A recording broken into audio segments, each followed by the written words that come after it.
Diabetes mellitus merupakan sekumpulan gangguan metabolik yang ditandai dengan peningkatan kadar glukosa darah atau hiperglikemia akibat kerusakan pada sekresi insulin, kerja insulin, atau keduanya. Diabetes mellitus merupakan suatu kelompok penyakit atau gangguan metabolik dengan karakteristik hiperglikemia yang terjadi karena kelainan sekresi urin, kerja insulin, atau kedua-duanya.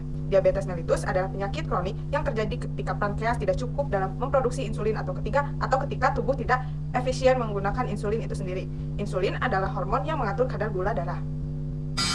Nyonya M berusia 53 tahun, sudah menikah, berumah tangga, dan beragama Islam. Dibawa keluarganya ke IGD RSUD Sumedang pada tanggal 16 Desember 2023 dengan keluhan nyeri kaki bagian kanan yang tidak kunjung sembuh. Diketahui berdasarkan hasil pengkajian yang dilakukan pada tanggal 17 Desember 2023 dengan nomor RM 522291. Selain mengeluh ada luka di kakinya, klien mengatakan sering buang air kecil 8 kali per hari.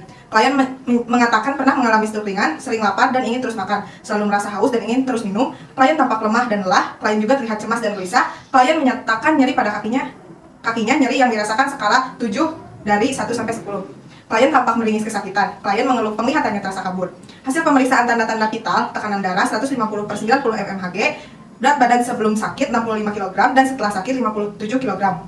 Tinggi badan 160 cm, suhu 38 derajat Celcius, respirasi 25 kali per menit, nadi 80 kali per menit, kadar gula darah 288 mg per dl. Klien juga mengatakan tangannya terasa kebas dan kesemutan yang hilang timbul. Klien takut bila penyakitnya tidak kunjung sembuh.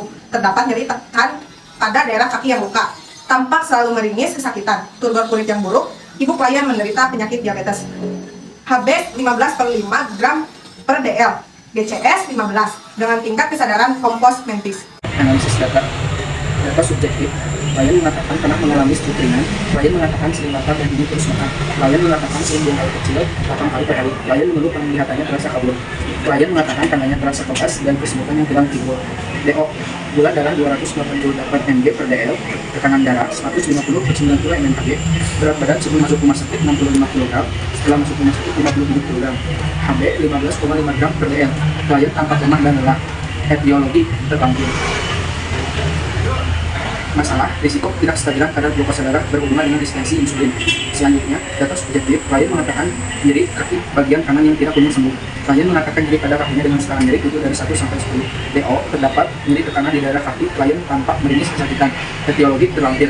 Masalah, nyeri akut berhubungan dengan agen cedera fisik. Selanjutnya, DS, klien mengatakan haus dan ingin terus minum. DO, turgor kulit buruk, suhu 38 derajat Celcius, RR 25 kali per menit. Etiologi terlampir. Masalah, defisien volume cairan berhubungan dengan ketidakcukupan asupan cairan. Selanjutnya, DS, klien mengatakan takut bila penyakitnya tidak kunjung sembuh. DO, klien tampak cemas dan gelisah. Etiologi terlampir. Masalah, ansietas berhubungan dengan krisis situasi. Prinsip prioritas hierarki Maslow. Pasien diabetes mellitus 2. Diagnosa keperawatan, risiko ketidakstabilan kadar glukosa darah. Kebutuhan Maslow, fisiologis, prioritas tinggi. Diagnosa keperawatan, nyeri akut. Kebutuhan Maslow, fisiologis, prioritas tinggi. Diagnosa keperawatan, defisien volume cairan. Kebutuhan Maslow, fisiologis, prioritas sedang. Diagnosa keperawatan, anisientas. Kebutuhan Maslow, rasa aman, prioritas. Yang selanjutnya yaitu intervensi atau perencanaan. Diagnosis yang pertama yaitu risiko ketidakstabilan kadar glukosa darah berhubungan dengan resistensi insulin. Tujuannya, setelah dilakukan asuhan keperawatan 1x24 jam diharapkan dapat teratasi dengan kriteria hasil, peningkatan urin output menurun, peningkatan rasa haus yang terus-menerus. Intervensinya, identifikasi klien yang berisiko mengalami hipoglikemia, monitor kadar glukosa darah sesuai dengan indikasi. Untuk rasionalnya, yaitu untuk mengetahui kondisi yang dialami oleh klien dan untuk memonitori kadar glukosa darah klien. Diagnosis yang kedua yaitu nyeri akut berhubungan dengan agen cedera fisik. Tujuannya dapat teratasi dengan kriteria hasil, klien merasa puas akan nyeri yang terkontrol, klien merasa puas dengan tingkat nyeri yang dipantau secara reguler. Intervensinya, lakukan pengkajian nyeri komprehensif yang meliputi intensitas atau beratnya nyeri. Pastikan perawatan analgenik bagi klien dengan pemantauan yang ketat. Untuk rasionalnya yaitu untuk mengetahui perkembangan kondisi klien dan membantu mengurangi rasa nyeri.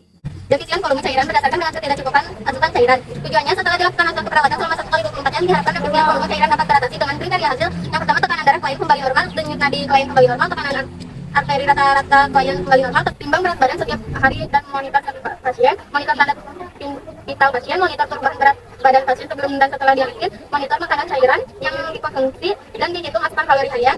Untuk rasionalnya yaitu untuk mengontrol berat badan klien, untuk mengetahui kondisi klien, untuk memonitor tingkat perubahan berat badan klien, untuk mengontrol asupan makanan atau cairan yang dikonsumsi klien. Diagnosis yang keempat yaitu ansietas berhubungan dengan krisis situasional. Tujuannya dapat teratasi dengan kriteria hasil, klien merasa lebih tenang dan percaya diri. Klien menjadi rileks dan tidak tegang lagi. Intervensinya, gunakan pendekatan yang tenang dan meyakinkan, berada di sisi klien untuk meningkatkan rasa aman dan mengurangi ketakutan. Untuk rasionalnya, yaitu untuk membuat klien yakin dan tenang, dan untuk membuat klien merasa rileks dan fokus. Diagnosa keperawatan risiko ketidakstabilan kadar glukosa darah berhubungan dengan resistensi insulin. Implementasi 1. Mengkaji data penunjang klien, gula darah 288, tekanan darah 150/90, berat badan sebelum masuk rumah sakit 65 kg, masuk rumah sakit 57 kg, HB 15/5 gram. 2. Melakukan pemantauan glukosa darah, gula darah 288, HB 15/5. 3. Melakukan pemantauan perkembangan tanda dan gejala yang dirasakan.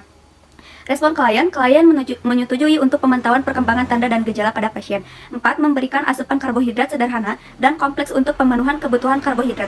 Respon klien menyetujui pemberian karbohidrat. Minggu 17 Desember 2003, diagnosa nyeri akut berhubungan dengan agen cedera fisik. Implementasi 1. Melakukan pengkajian mengenai skala nyeri, karakteristik nyeri, lokasi nyeri, dan durasi nyeri. Respon klien menyetujui pengkajian yang dianjurkan. 2. Memastikan pemberian analgetik dengan pemantauan yang ketat. Respon klien dapat melakukan prosedur analgetik yang telah dianjurkan. 3. Memahami mempengaruhi budaya pada respon klien. Respon klien merasa nyaman dengan pemahaman terhadap budayanya. 4. Membantu keluarga dalam mencari dan menyediakan dukungan. Respon klien dapat mengerti apa yang telah dianjurkan. 3. Minggu 17 Desember 2023. Defisien volume cairan B. D. Ketidakcukupan asupan cairan. 1. Melakukan penimbangan berat badan klien setiap hari. Respon klien menyetujui tindakan tersebut. 2. Melakukan pemantauan TTV klien.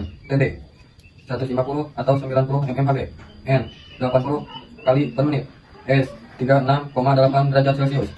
RS 21 kali per menit. BB 57 kg.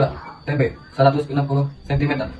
Melakukan pemantauan berat badan klien sebelum dan setelah dialisis. Berat badan SMRS 65 kg, MRS 57 kg. 4. Minggu 17 Desember 2023. Ansietas B.D. Krisis situasional. 1. Melakukan pendekatan kepada klien dengan tenang dan meyakinkan. Respon klien menjadi terbuka dan tidak sungkan untuk menceritakan kondisinya. 2. Memberikan rasa aman dan mengurangi rasa takut pada klien. Respon klien menyetujui tindakan ini. 3. Memberikan pemahaman kepada keluarga untuk selalu mendampingi klien. Respon klien memahami anjuran yang telah diberikan. 14 Desember 2023. Yang pertama, risiko ketidakstabilan kadar glukosa darah berhubungan dengan resistensi insulin. Subjektif, klien masih mengatakan belum bisa mengontrol nafsu makan. Objektif, tanda-tanda vital, gula darah 288 mg per dl, tekanan darah 150/90 mmHg, berat badan sebelum masuk rumah sakit 65 kg, setelah masuk rumah sakit yaitu 57 kg, HB 15,5 gram per dl. Assessment, masalah belum teratasi. Planning, intervensi dilanjutkan. Yang kedua, nyeri akut berhubungan dengan agen cedera fisik. Subjektif, klien mengatakan masih merasa nyeri di bagian kaki yang luka. Objektif, klien sudah melihat tidak nyaman dengan nyeri pada kakinya karena terdapat tekan. Objektif, klien sudah terlihat tidak nyaman dengan nyeri pada kakinya karena terdapat nyeri tekan di daerah kaki dengan skala nyeri 7. Assessment, masalah belum teratasi. Planning, intervensi dilanjutkan. Yang ketiga, defisien volume cairan berhubungan dengan ketidakcukupan cairan. Subjektif, klien mengatakan masih merasa haus dan ingin terus minum. Objektif, turgor kulit buruk, tanda-tanda vital, suhu 38 derajat Celcius, RR 25 kali per menit. Assessment, masalah belum teratasi. Planning, intervensi dilanjutkan. Yang keempat, ansietas berhubungan dengan krisis situasional. Subjektif, klien mengatakan takut bila penyakitnya tidak kunjung sembuh. Objektif, klien tampak cemas dan gelisah. Assessment, belum teratasi. Planning, intervensi dilanjutkan. Evaluasi pada hari kedua, yaitu pada Senin 18 Desember 2023. Yang pertama, risiko ketidakstabilan kadar glukosa darah berhubungan dengan resistensi insulin. Subjektif, klien masih mengatakan bisa mengontrol nafsu makan. Objektif, tanda-tanda vital, gula darah 150 mg per dl, tekanan darah 130/90 mmHg, berat badan sebelum masuk rumah sakit 65 kg, sesudah masuk rumah sakit 57 kg, HB 13 gram per dl, hasil tanda-tanda vital, klien kembali normal. Assessment, masalah teratasi. Planning, intervensi dihentikan. Yang kedua, nyeri akut berhubungan dengan agen cedera fisik. Subjektif, klien mengatakan rasa nyeri di bagian kakinya berkurang. Objektif, klien sudah terlihat nyaman. Assessment, masalah teratasi. Planning, intervensi dihentikan. Yang ketiga, defisien volume cairan berhubungan dengan ketidakcukupan cairan. Subjektif, klien mengatakan rasa hausnya sudah bisa dikontrol. Objektif, turgor kulit membaik. Tanda-tanda vital, suhu 37 derajat Celcius, RR 20 kali per menit. Assessment, masalah teratasi. Planning, intervensi dihentikan. Yang keempat, ansietas berhubungan dengan krisis situasional. Subjektif, klien mengatakan sudah tidak merasa cemas dan gelisah. Objektif, klien terlihat tenang. Asesmen, masalah teratasi. Planning, intervensi di